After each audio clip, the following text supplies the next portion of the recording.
Kendrick Lamar's interview with Apple Music. Kendrick does not do interviews very often. And with this being post Super Bowl, I haven't seen this interview yet. I want to watch this and kind of see what he's talking about. So let's watch this together. Good morning. How you doing? You know, Kendrick, it's a little bit surreal to actually see you in the flesh because you've always made it a point of just letting the music speak for yourself, which is something I really respect. But the spotlight has been shining so brightly on you for the past few months. I've just been wondering how you've been processing behind the scenes, how you've been feeling about everything happening, all the success. It's just a continuum of who I am, really. I've always stayed to myself. I've always been in my own bubble, whether it's with the fam or whether it's training. How I process it all is just, I continue to do what I was doing 10 years ago, and that's like, be better in myself, better in the craft, and not look at it as bright lights, you know? Mm-hmm. And it may sound cliche, but it always worked for me, even when I was younger, you know, playing sports or being in the forefront of presentations and stuff like that. It was like, I gotta look at myself in the mirror rather than looking at it as a crowd or, you know, fame and attention. To me, that embodies Kendrick Lamar too. You know, like he's very much somebody that when I look at his entire career, he's only somebody who is trying to continually be a better person, be a better artist, continually thrive to just be better in general. And so it doesn't surprise me that he looks at this from an angle of, I'm going to do me and do me the best that I can and allow everybody else to fall in where they may. It's one thing to say that, but I as somebody who's followed his career for over a decade and change, I absolutely believe him when he says that. So now, early days of your career, you know, Section 80 days, even early mixtapes, and you perfecting your craft as an MC. Did you ever think we'd be at the Super Bowl with this? I wasn't thinking about no Super Bowl. You never thought about the Super Bowl? I wasn't thinking about no Super Bowl for sure.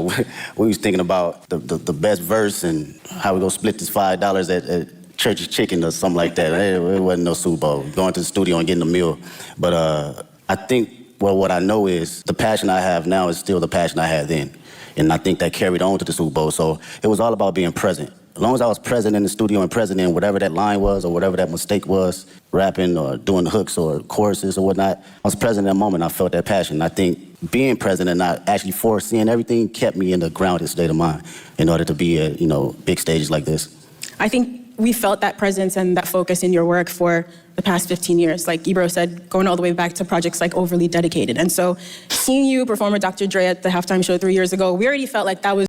And if you're just following along, Overly Dedicated came out before Section 80, so it was the one before kind of his breakthrough mixtape. It's the most hip-hop, beautiful halftime show ever. And now for you to come back and be the first solo hip-hop artist to headline, how does it feel being the artist to hit that milestone? And, you know, just your thoughts on what that means about hip-hop's progression and impact over the years. But that shit, it made me think about, like, the grind of it. You know what I mean? A lot of people don't see, like, the story before the glory, man. And that shit's like shuffling out your mixtapes and, you know, going to neighborhoods and parties and performing there, hole-in-the-wall spots. It reminds me of the essence and the core response of rap and hip-hop and how far it can go. So for me, that should mean everything because it puts the culture on the forefront where it needs to be and not minimized to just a catchy song or verse. This is a true art form. So to represent it on this type of stage is like everything that I've worked for and everything that I believe in as far as the culture. Like I live and die by it. And that I think that's important too, because when he mentions like it's not just a catchy song. It's not just, we talk about this on the New Old Heads. We have in the past, you know, and me specifically, I said it's not just like some people that are already popular who decide to want to do rap all of a sudden, and then they make a song, and then all of a sudden that is representative of rap culture or hip hop culture. Kendrick comes from an era of what it's like, something that I can personally relate to back when I was in my hip hop groups and a long time ago, and we were performing at bars and clubs in different cities around the Midwest, and we were going, you know, and festivals and stuff too. But like that whole grind and the essence of what it means to kind of to build something and to be a part of something that's bigger than just, let me just pop in real quick and record a song and then all of a sudden like it's the biggest record. And I feel like the culture of that is what he represents, which is cool. This shit done changed my whole family life, so I don't take it for granted at all as far as the art form, you know? There's work that's involved and, you know, and even though like, I don't think anybody's worth is necessarily determined upon how much they work, there is respect that's due to those that do put in the work to build something and bring the best out of it. And that's what I respect about Kendrick Lamar. It feels like that was a lot what this year was about too, right? Like I guess, you know, you took it and put it on your back and you felt like a line needed to be drawn. Was that your intent when you rolled out this year? Was like, yo, I'm drawing a line. Like, this is what it is. My intent was to always keep, I think from day one was to always keep the nature of it as a sport. You know, I don't care how motherfuckers look at it as far as like, as a collaborative effort, you know, that's cool too, but I love when artists grit their teeth. Like, I still watch battle raps. I still watch Smack URL from Murder Mook to Lux to 𝗕𝗥𝗪𝗡𝗚, you know, my bro Daylight. This has always been the core definition of who I am, and it's been that way since day one. So I don't think it was a thing for this year. It was always just a continuum. And what I will say about this year, it was more from a space where I think a lot of people was putting rap to the back, and you didn't see that. You didn't see that grit. You didn't see that bite anymore. So I always took that into consideration in going into any type of my music. That's interesting. So I hope this makes sense, right? You know, we've been following your journey for about 15 years, and you have been so consistent in the messaging and the focus, like you said, and you've always moved with integrity. So in a lot of ways, I feel like we thought we knew exactly who you were as an artist in a positive way. And then last year, it felt like you unlocked a whole new dimension for us. But that person, like you said, was always in there. But I'm wondering.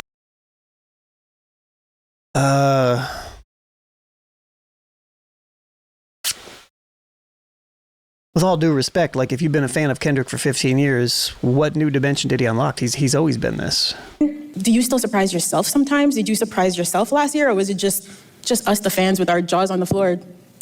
I feel like maybe newer fans, or maybe fans that were casual fans of Kendrick, and I don't want to mean that in a derogatory term, but like, Stunned. That's a good question. Surprised myself? Nah, I don't think I surprised myself, because for me and for my partners that's been around me since 2005, 2006, like my brothers, they know my personality, they know my capabilities, even when it, you know, wasn't presented to the public at first, right? So this is just like a revolving door of what I've been doing in Carson Studios, at the homie garage, or my brothers at TDE, or just anybody around the city of Compton in LA. It's just magnified to the level where I've progressed it and you know, did enough hours to know, okay, I know where to place it now. I know how to make it connect with people. It feels like each album, too, getting to this. Yeah, and that last piece goes to, I think he's alluding to like how he knew how to present a project like GNX. Point was like, it was an album for the culture, and it was an album for the critics. You know what I mean? And then it was for the critics, and then GNX comes along. And it's like, nah. This album for anybody, everybody, and anybody who want it. Yeah, but also it's definitely for the culture, I think specifically. And I think I've said this many times, I think it's for his home.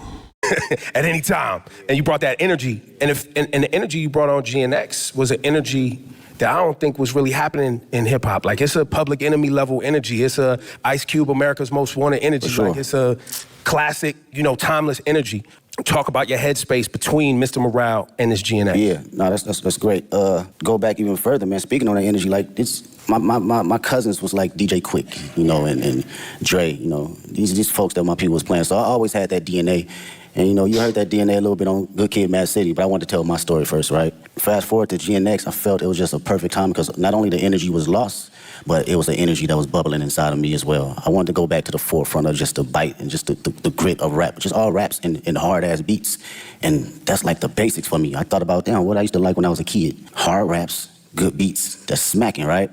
And it was a great transition from Mr. Morale, because that was my most intimate. I wanted to go inside of my own psyche and my own personal withdrawals and see how it connects with the public and who can relate. So during this time around, I think it was necessary coming out of that cocoon and feeling like, okay, I arrived now. I can spread my wings and show every state of who I am as far as Kendrick Lamar. And you really did spread your wings. I mean, you just came off a huge Grammy wins. You walked away with 5 awards, and you won Not Like Us won for Song and Record of the Year, which in itself is remarkable. But I think for people who love and respect hip hop and the roots of this culture, the competitive spirit of it, it has been a little bit mind-bending that you created this massive cultural award-winning anthem out of a battle rap song. And how is that something, after you got off that Grammy stage, you got? I think that wasn't, but I think to Kendrick's genius, I think that was intentional. That's why, like, when it came out, like, he added that whole piece at the end. Now step this way. Like, that was intentional. Like, he knew what he was doing. At home in some quiet time, what was going through your head? I was just thinking about the culture, really. It's always that for me first. I'm not even bullshitting with you. It's like, when people talk about rap, man, the conversations I hear, they think it's just rap and it's not an actual art form. So when you put records like that at the forefront, it reminds people that this 50 years ago. They forget that it's even been here 50 years, right? And like kind of like belittle it. So I love to see that it gets that type of recognition for just straight raps, from awards to the billboards, all that, because this is truly just as big as an art form and a genre as any other genre. So that's what I think about, and I feel accomplished being able to do that. You know, whether somebody else come behind me and do it again and quadruple it, I love to see it. If that was my purpose to do that, then that's exactly what it was for that particular moment. I think people often miss the significance of that Record and Song of the Year award, because that Song of the Year award is a songwriter's award. Like, it's not just the biggest song. It's like someone wrote a song, and you as a songwriter, when you see your name up there and it's written by Kendrick, and that's it. Yeah. That's powerful, and I think to what you're saying, I think there's a lot of people who have become fans of hip-hop. They, you know, you like the songs you hear and know, but you're not actually tapped into the work that it takes for you to generate the output, the art. Exactly, man. I think people become fans of rap music as casuals. I think the hip hop aspect comes a little bit later, and I know I'm splitting hairs here, but hip hop means different things to different people depending on where they are in life and what they appreciate.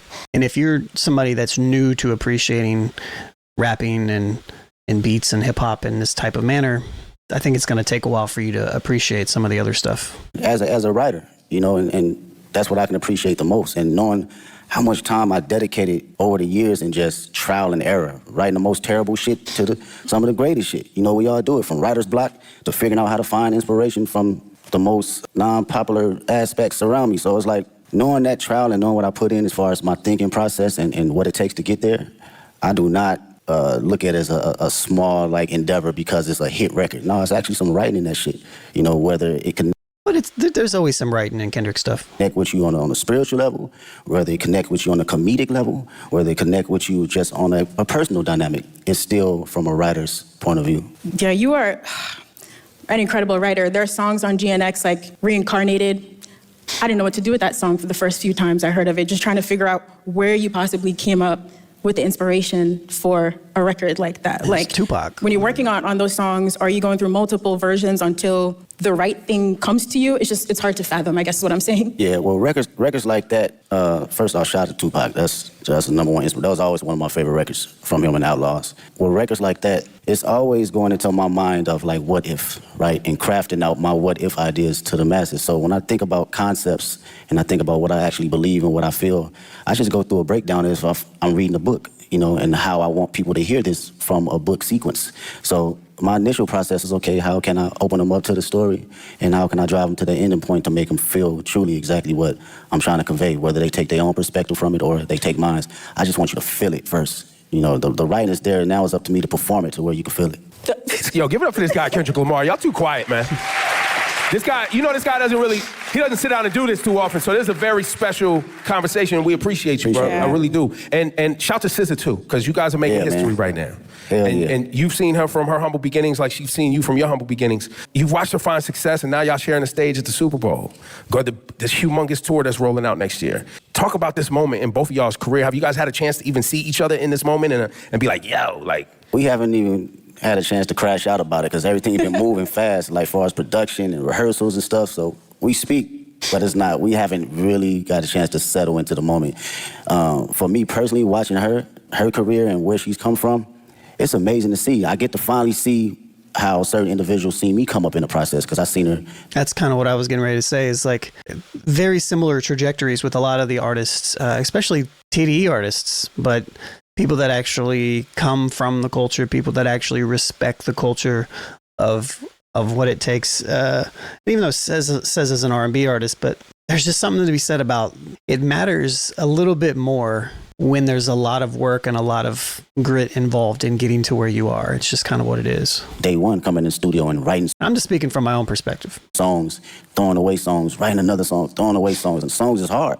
And I understood that process, though, wanting to be great. You know, even when people saying this is classic records, you're like, no, I'm gonna write another one. And I understood that and I seen it. So to see it now magnified is like, she always had it, man. She always had it. And I'm just honored to be next to a talent. Yeah, you've both worked really hard to be here in this moment, and on Heart Part 6 is really amazing to hear you detail that journey for old and new fans, you know, coming up through the ranks at TDE and now launching your own agency, 𝗕𝗥𝗓𝗡. So performing at the Super Bowl halftime show is very much, you know, us as fans getting to celebrate you and this beautiful musical legacy, but also now you're stepping out as an entrepreneur. What has it been like to build your own business and to also showcase some of that creativity from your agency on this platform? Oh man, I love the process. Shout out to 𝗕𝗥𝗓𝗡. Make some noise with 𝗕𝗥𝗓𝗡.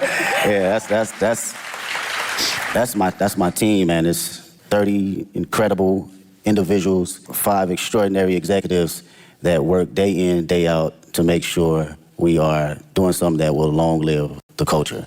You know, from a music standpoint, from a creative standpoint, fashion, film, books, day in, day out of just being around like-minded individuals that have different perspectives outside of just music. So through that process, it was a challenge for me, but even more a process of me enjoying different ideas and different backgrounds on how to look at things. I feel like we still haven't seen really much of anything from 𝗕𝗥𝗓𝗡. So, you know, it's still, 𝗕𝗥𝗓𝗡, and from my perspective, as somebody who consumes a lot of this media, it's really kind of Kendricky in the sense that we don't have a lot yet. So I'm still waiting to see what 𝗕𝗥𝗓𝗡 is actually going to be. I love it. Being on calls and, you know, formulating business ideas and ventures outside of my usual norm, it challenges me, and I can't wait to see what happens next. I know it's gonna happen next. I think for the audience too, you know, and anybody watching around the world, the 𝗕𝗥𝗓𝗡 thing is, you know, I think people see you as an artist and someone who makes music, but I don't know if you want to share it today, but the level of detail that you yourself, along with Dave, and shout to the whole 𝗕𝗥𝗓𝗡 team, but y'all as friends that came up together, you in the edits. Like what we're gonna see on Sunday is a 𝗕𝗥𝗓𝗡 production. Yes, that's all 𝗕𝗥𝗓𝗡. That is. Okay, that's cool. I didn't know that. It's us sitting day in, day out, from the edits, the production, the stage design. I mean, I know Dave Free shot, I mean, obviously there's a Squabble Up video, you know, and stuff like that, and there's a lot of detail that went into that, but I just didn't know the full extent. The music, the sound tech, it's everything across the board, and it takes a lot of work. It takes a lot of creative individuals. I can't sit here and say it's all me, because these are people that are just as passionate and want to see us win, but also want to put out something that lives a long, long time. With Dave's creative mind, it's just, he's insane, man. That dude is like Basquiat in so many different fashions. You know, you can clearly pick his brain about anything, and he'll give you an answer right down the middle to help you decide for yourself. So that's something I can always appreciate. Yeah, I'd say with all of your powers combined, y'all are really diabolical. Like, when you roll out the videos, all the visuals for GNX, just the way you all move strategically together, it is inspiring beyond the music. You know, just thinking about how to approach life and art in a holistic way. And so when it came down to planning for the Super Bowl now, you know, you've teased on the album coming up to New Orleans with this LA energy. How did you guys approach the show and trying to figure out how to pay tribute to the classics in your catalog with this new music in like a 13-minute set list? Yeah, it's wild. Miss Morale is like an hour and 30-minute tour, so it's like you got to smack the shit down all the way to 13 minutes. It's kind of wild and it's interesting because it lets you know kind of where you at and your perspective on how you think about catalog and the music. For me, I love being present. I love being present, man. It's my favorite. It's very hard for me to live in the past. It's very hard. I respect the past wholeheartedly, but being in the now and being just locked into how I feel and the energy I have now, that's the LA energy for me. That's something that I want to carry over to New Orleans and for the world to see. This is me, this is Kendrick Lamar, 37 years old, and I still feel like I'm elevating. I'm still on the journey, though, you know? I want that energy to, you know, ooze out into the televisions and to the people that's in that building. Well, and on that, you know, the connection. And it kind of did. Between black culture and New Orleans and how important and shaping our ancestors were in this town, music, jazz, all that. You always put our culture and black culture at the forefront of your brand, your music. Same thing in LA. A lot of our family members moved out to California from the South for new opportunities. Man, There's a big connection between LA and the South. So when you say you walked in to New Orleans with that LA etiquette and all of that, I don't know if people really grasp that, but you got to be feeling that energy like when you are out ready on Sunday to do your thing. That's a bar. It's just crazy, bro. Out of all my friends, LA, us growing up, all our grandparents either from Louisiana, Texas, Chicago, like, period. So our dialect and how we talk, it gauges from like the South and like the Bay Area. So like going to the store, we say finna. I'm finna go to the store. Like, that's some South shit, you know what I'm saying? That's not no LA, right? So that energy right there and you know, making that correlation, it means a lot to me for people to understand that. And the culture and just being black, I can't help that, man. It's just not something that I think about or even try to like go, I'm black. Shit, it's just go. It's not on you. Yeah, it's gonna come out every time. I can't sugarcoat it. You know, I can't downplay it. I'm at a point in my life, I can't necessarily fake the funk for nothing. And I've always had an essence of that, but you know, you have kids and shit. It's just like, I have to be who I am authentically. And if, you know, the world can't accept that, then so be it. But who rocking with it, I'm gonna put it all the way out there, you know, And that goes into his comments about being present as well.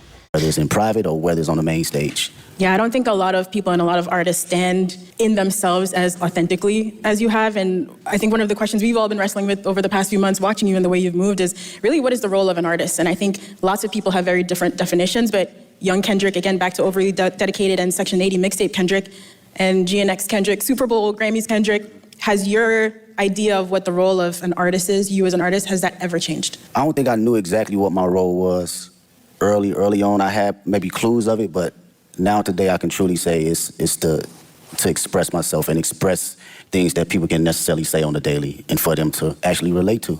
And come from the most vulnerable place where people can actually feel it. I think that is, for me, that's the role for me as an artist. I don't give a fuck what place it come from. I could be the most angry person on the record. You gonna feel that shit that day if you woke up and you felt that. You wanna smile, you gonna feel it, because I'm gonna make sure I'm present that particular time in the studio, in the booth, that I feel happy and I feel energized and I feel, you know, if I feel frustrated, you gonna feel it.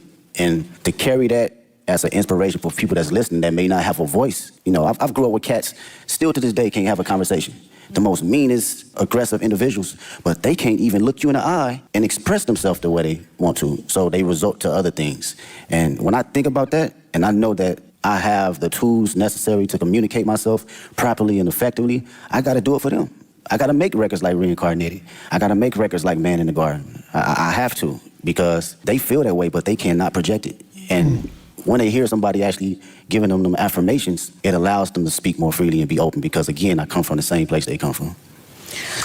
That's a pretty powerful statement right there. And even to his thoughts and his commentary on being present, and that's something that I think many of us struggle with, especially depending on as we're working towards something and the things that we want to accomplish, you know, being super present in the moment that you're in, to appreciate the moment that you're in, the moment that you're in right now where you're watching this, what you're going to do right after that. Appreciate that and make it impactful, not just something that passes by the time. These are some pretty profound statements. Well, Kendrick, we might not see you outside again soon after Super Bowl. I know, of course, you have the GNX tour. Listen, I know you also don't love doing interviews, but we are grateful. We're so grateful for all the music and the moments that you've given us over 15 years. And in the last year, your presence and your focus, it is noted. So thank you. We really appreciate it. Thanks for taking our questions. Thanks for fighting for hip-hop, man. Oh, for sure. Thank you for fighting for hip-hop. It is really appreciated. And now... And I think that's even what Ebro said right there, like, thanks for fighting for hip hop. Like, that is important, man. Like, Kendrick is really out here on the front lines, like saying, you know, and I know to some it may seem corny, but it's really not, man. It's really not. And Kendrick has represented this his entire career, all the way back from when he first really kind of emerged to the Section 80 stuff, and he started bubbling. Like, you can tell, like, when he said earlier that he puts the culture first, I feel like I can feel that. We do have some questions. Some kids are gonna ask questions. I got one more thing for you, Kendrick, before we go to our friend here, 𝗕𝗥𝗪𝗡. What should people expect to see and understand about Sunday's performance? Storytelling. I think I've always been very open about storytelling through all my catalog and my history of music. And it's probably that's probably his greatest of all the things that he's good at on the mic, and putting music together. His storytelling is pretty great, and the Super Bowl storytelling was really good as well. I've always had a passion about bringing that on whatever stage I'm on, you know, whether it's a war tour or whether it's a 500 people at Key Club. I've always had a form of that, so I like to always carry on that sense of, you know, make people listen but also see and think a little.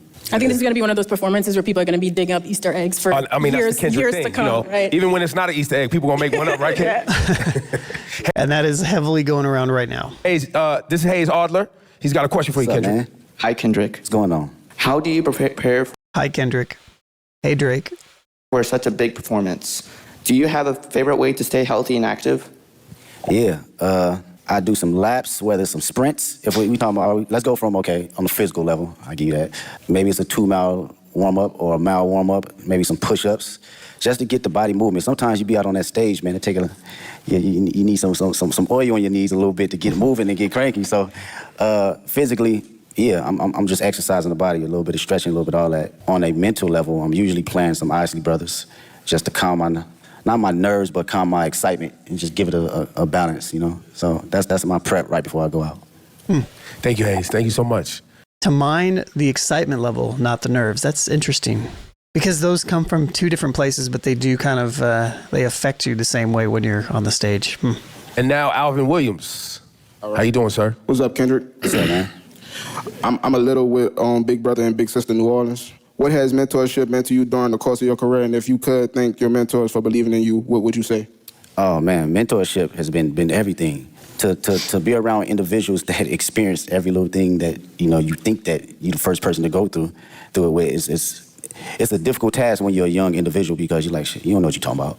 But as you progress and you be like, damn, he or she was right, you begin to understand life a little bit better and not be so judgmental to people that have been here before you, right? The greatest thing I would say a couple mentors that given me was like affirmation, to always give myself space to believe in who I am, even when I wasn't feeling it, right? You can accomplish so many small things or big things and you still can fall in a slump where you doubt yourself. And even though these mentors haven't seen the spaces and been in the places I've been in, it was always time to allow me to share exactly who I am or how they see me and what I'm capable to give to the world. And I think that goes a long way, you know, from people in the highest places and the lowest places. We all need them. I agree. And as somebody who mentors a lot of people, it's a very challenging thing from person to person because everybody needs something a little bit different. But it is great to be able to kind of see somebody reach the other side, you know, for somebody to find that inspiration within themselves to do the thing that they were maybe a little afraid to do, to be a little bit bigger than they are themselves and to challenge themselves and to just be themselves, you know, be who they are authentically. A lot of us get in our own ways, and sometimes it's great to have people around us that can be there to share those ideas. So, All right, thank you. Thank you. Thanks, Alvin. And we have one more question from young Dylan. What's up, Mr. Kendrick Lamar? There you go. That's an artist right there. Yes, sir. It's a truly honor to meet you. And my question I have for you is, what advice could you give to kids about not being like anyone else? And how could they stay authentic while pursuing your path? It's a great question. They said the number one thing people feel in the room, you know, over love and over fear is being authentic. And this is my homegirl, Ink, actually, we was talking about this in the studio. She brought us in the studio. And I was like, damn, how many times I've been in a room where people felt you so intensely that it inspired them and inspired the person next to them and inspired the people in their household. You have to believe in yourself and have to know that it's only one you. You're an amazing individual, unique. You're a miracle. I wake up every day and I'm like, this shit is crazy. Not crazy from a standpoint of being a celebrity, crazy just life. It's just wild. When you really sit down and just think about it and just bug out on some wild shit, it's wild. And to know that you are in this existence and in this world as one individual, it's only you, you have to know that you got to carry that. Goes into the whole being present thing, you know, being conscious of where you are and the stuff that's around you. Authentic nature of allowing yourself to say, this is who I am. This is how people are going to see me and also going to respect me, and it's going to inspire people to have truth, because when everyone's authentic, what comes out of that is true love. There's no boundaries. We don't have any courtship on judgment. We don't have any perception of being able to ridicule anyone because you showing up as your true self, I'm showing up as my true self, and carrying that nature to take you places. Appreciate you. The answers are just as thoughtful as in the music. It's ridiculous. Thank you, Dylan. Thank you, Kendrick. Appreciate you. Ladies and gentlemen, one more time for the great Kendrick Lamar, please. Thank you so much for your work and your dedication. Thank Appreciate you. He's overly dedicated. Go out there and have fun on Sunday. Thank you. Yeah, that was a really, really good, insightful and positive, and I like the way that he I like the way that he carries himself. And he, you know, Kendrick is very authentic to me. And I think that's probably one of the appeals that myself and a lot of the people that I know that really rock with Kendrick and have for a very long time, you know, appreciate about him. So cool that he was able to pop out real quick for that interview and tell us a little about it. But we all saw the Super Bowl, and whether you hate or love it from a performance aspect, you can't deny the thought and the execution was really good, you know? So yeah, until next time, peace.